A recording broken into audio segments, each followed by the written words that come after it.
சென்னை திருவொற்றியூர் கடற்கரையோரத்தில் பத்தினத்தார் ஆலயம். இங்கே தான் சிவலிங்கமாக மாறி இருக்கார். அவர் இறக்கும்போது லிங்கமாக மாறி அப்படியே அதுலேயே ஐக்கியமான இடம் இதுதான். அதுக்கு நாங்கள் இந்த தடவை இப்போ தான் வந்திருக்கோம்.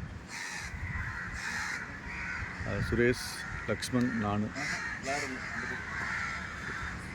மெட்ரோ ஸ்டாப்புக்கு இருக்குது. இங்கே மெட்ரோலேயே வந்துடலாங்க. இந்த ஸ்டாப் வந்து மெட்ரோலேருந்து திருவொற்றியூர் மெட்ரோவுக்கு முன்னால் ஒரு ஸ்டாப் இருக்கும். அங்கே இறங்கி ஒரு ஆட்டோ 80 ரூபா ஆட்டோ பிடிச்சி அங்கே வந்து விட்டுருவாங்க. அருமையான இடம்.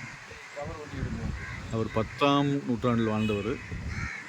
கடைசியில் இங்கே வந்து லிங்கமாக மாறி அப்படியே சிவனாக மாறியிருக்கார். அவரோட வரலாறு அப்படியே சொல்லுது. ஸோ இவ்வளோ சிறப்புமிக்க இந்த இடத்துக்கு நாங்கள் இன்றைக்கி தான் காலடி வச்சுருக்கோம்.